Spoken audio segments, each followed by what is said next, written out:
Nah, lalu uh, membuat video blog. Kalau tadi membuat blog, sekarang membuat video blog. Bapak Ibu sekalian, video blog ini merupakan salah satu fenomena yang muncul di anak didik kita, ya. Jadi menjadi konten kreator atau pembuat video YouTube itu sudah menjadi salah satu cita-cita anak-anak sekarang. Jadi kita tidak bisa pungkiri bahwa memfasilitasi mereka dengan tugas seperti ini akan membantu mereka untuk mengembangkan kemampuan agar bisa membuat video-video di YouTube. Nah, kegiatannya pun mirip-mirip Bapak Ibu. Jadi kita bisa kombinasikan YouTube dengan Google Docs. Nah, kemudian kenapa sih dalam bentuk video? Penelitian saya menyatakan bahwa siswa merasa terlatih kemampuan public speaking-nya ketika mereka membuat tugas dalam bentuk video blog. Ya. Nah, kemudian di sini ketika Bapak Ibu meminta membuat tugas, ada 2 jenis video yang mungkin Bapak Ibu bisa berikan kepada siswanya. Yang pertama misalnya videonya boleh dengan editing. Artinya ketika mereka melakukan kesalahan, biasanya dipotong, digabungkan dengan video mereka selanjutnya. Nah, kemudian jenis yang kedua adalah video tanpa editing. Jadi biasanya video tanpa editing ini akan lebih memberatkan, karena mereka harus benar-benar menguasai kemampuan presentasinya, direkam. Biasanya kalau ada salah, pasti mereka akan ulang lagi. Dan ketika sering melakukan kesalahan, itu akan menjadi beban bagi mereka. Jadi kalau saya boleh memberikan saran, awal-awal mereka boleh untuk mengedit video tersebut, memotong, kemudian menyambung. Kemudian untuk ketika mereka sudah mulai terbiasa, maka mereka bisa diminta untuk melakukan tanpa edit. Ya. Nah, lalu saran lainnya adalah ketika mereka menggunakan YouTube, mereka bisa diminta untuk membuat satu akun YouTube, kemudian mereka mengupload dari satu akun tersebut, ya. Jadi mereka memiliki password dan juga username dari akun tersebut. Kemudian setelah terkumpul semua video, ketua kelas atau korti, koordinator tingkat, bisa membuatkan playlist. Misalnya playlist itu seperti folder, misalnya minggu pertama, tugas minggu pertama, semua video dimasukkan ke sana. Sehingga itu akan mempermudah kerja guru. Karena kadang-kadang guru kan tidak tahu mana video minggu pertama, mana video minggu kedua, jika tidak ada playlist tersebut. Nah, kalau mereka menggunakan akun masing-masing, maka kita tidak bisa menggunakan playlist tersebut, kecuali, bisa sebenarnya. Kecuali kita masuk ke sana, kemudian kita cari videonya satu-satu, kita masukkan ke playlist kita sendiri, ya. Semoga bisa dipahami penjelasan saya tersebut. Nah, kemudian ini adalah salah satu contoh e-portfolio yang pernah saya terapkan bersama rekan saya di Undiksa, dan ini adalah contoh video, kemudian contoh komentarnya bisa Bapak Ibu lihat, ya. Jadi mereka sudah diarahkan terlebih dahulu, komentarnya harus apa? Komentarnya harus tentang linguistic features. Jadi misalnya grammar, fluency, vocabulary, dan lain sebagainya. Nah, kemudian contoh refleksi dirinya seperti ini. Ya, saya sendiri dengan teman saya melaksanakan penelitian mengenai e-portfolio dengan menggunakan YouTube, kemudian digabungkan dengan Google Docs. Saat ini sudah ada 4 paper tentang itu dan sedang di-review. Satu misalnya di UPI Bandung di IJAL, sedang review pertama. Kemudian di JILT Call di Jepang, review pertama. Di MJLI Malaysia sudah review ketiga. Kemudian di TEWT Polandia juga sedang review pertama. Dan di Asia TEFL sedang review pertama. Jadi untuk bisa membaca mengenai tulisan tersebut mungkin harus menunggu 1 atau 2 tahun lagi. Padahal penelitiannya sudah tahun lalu. Jadi agak lama sebenarnya. Nah, kemudian Bapak Ibu sekalian, um, tadi kan sudah dalam bentuk tulisan, kemudian sudah dalam bentuk video. Nah, sekarang kita bisa meminta siswa kita untuk membuat tugas dalam bentuk gambar atau poster. Nah, misalnya kita bisa menggunakan Facebook atau Instagram. Ya, jadi silakan dipilih misalnya ingin menggunakan yang mana. Lalu kegiatannya pun sebenarnya sama. Namun ketika kita meminta siswa untuk menyampaikan informasi dengan gambar, maka ada dua cara. Pertama, gambar tanpa tulisan di gambar tersebut. Jadi tulisannya adalah dalam bentuk postingan. Biasanya postingannya akan panjang nantinya mendeskripsikan sesuatu. Sedangkan yang kedua adalah dalam bentuk gambar. Gambarnya itu dibentuk seperti poster, ada informasi di dalamnya. Jadi contohnya, nah seperti ini. Ini kan ada 7 gambar jadikan satu, ya kan?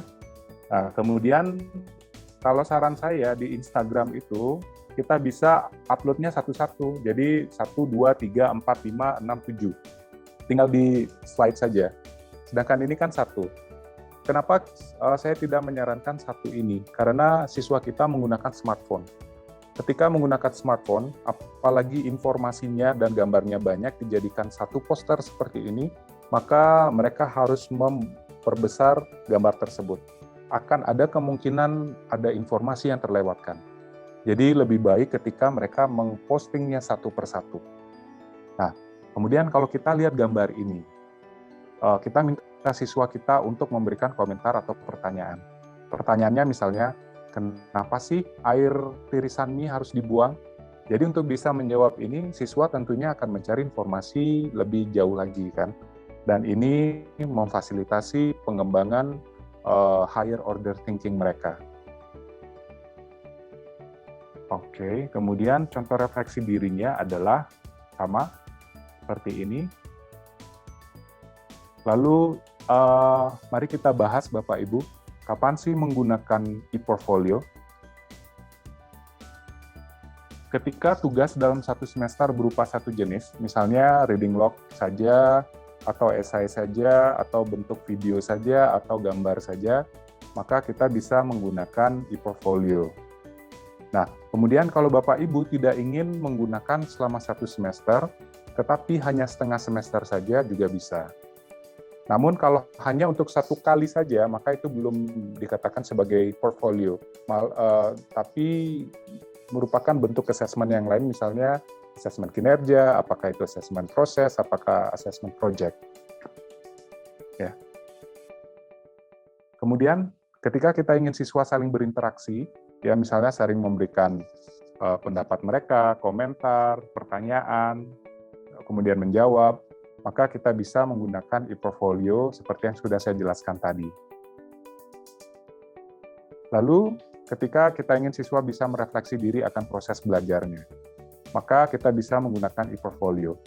Kalaupun misalnya tidak ingin hanya self-assessment saja, silakan.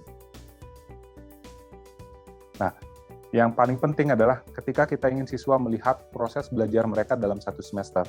Karena e-portfolio itu adalah suatu kumpulan yang menunjukkan proses belajar siswa dari awal sampai akhir.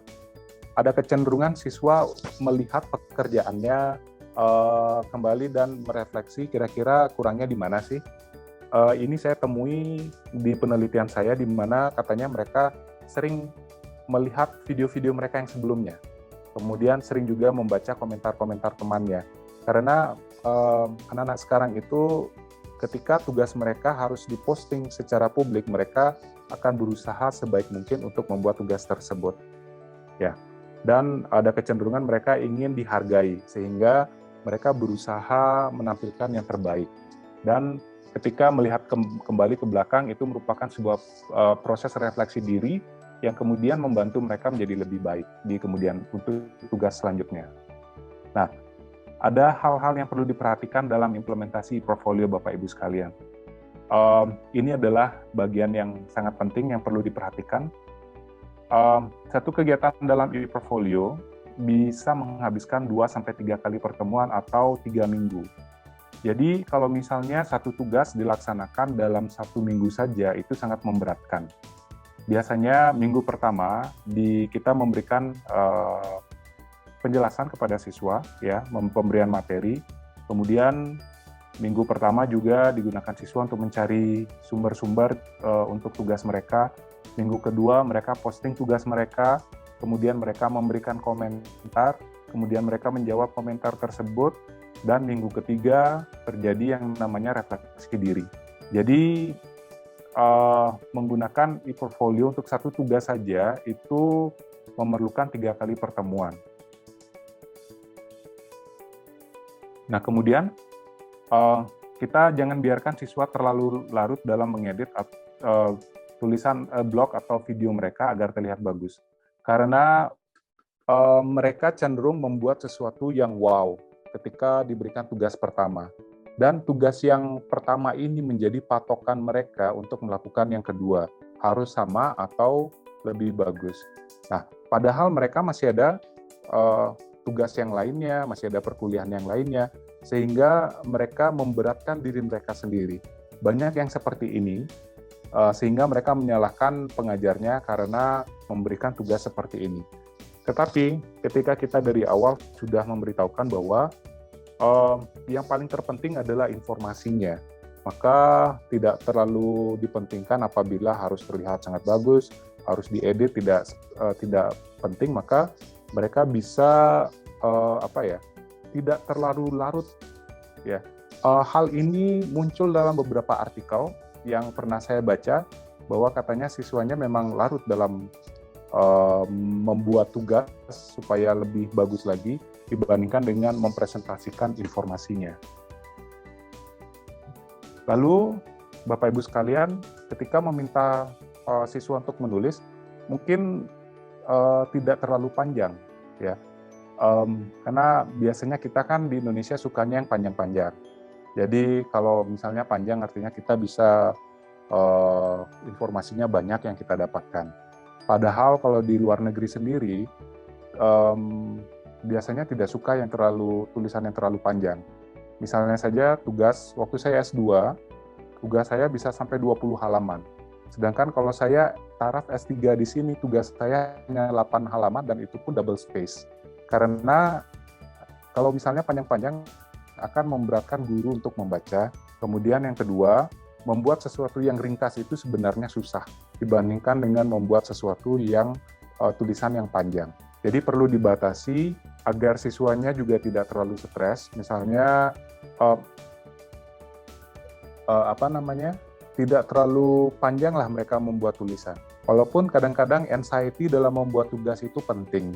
Tapi jangan sampai kita membuat mereka terlalu anxious. Kalau terlalu anxious, maka mereka tidak ingin belajar. Ya, kalau tidak terlalu anxious, maka mereka akan menggampangkan tugas tersebut. Jadi anxious-nya, tahap anxiety-nya yang di tengah-tengah saja. Ya, biasanya itu yang penting dalam assessment, membuat anxiety-nya yang tidak terlalu rendah dan tidak terlalu tinggi. Nah, kemudian durasi video juga begitu. Jangan sampai durasi videonya 10-20 menit. Biasanya siswa udah kehabisan topik kalau misalnya harus sepanjang itu. Selain itu juga datanya terlalu banyak, sehingga mereka memerlukan waktu untuk upload video nantinya. Jadi baiknya 4-6 menit saja. Nah, kemudian ketika siswa diminta memberikan komentar, maka kita arahkan pemberian komentar tersebut seperti yang sudah tadi saya jelaskan kepada Bapak Ibu sekalian. Karena kalau tidak, mereka akan datang dengan komentar yang generik, ya.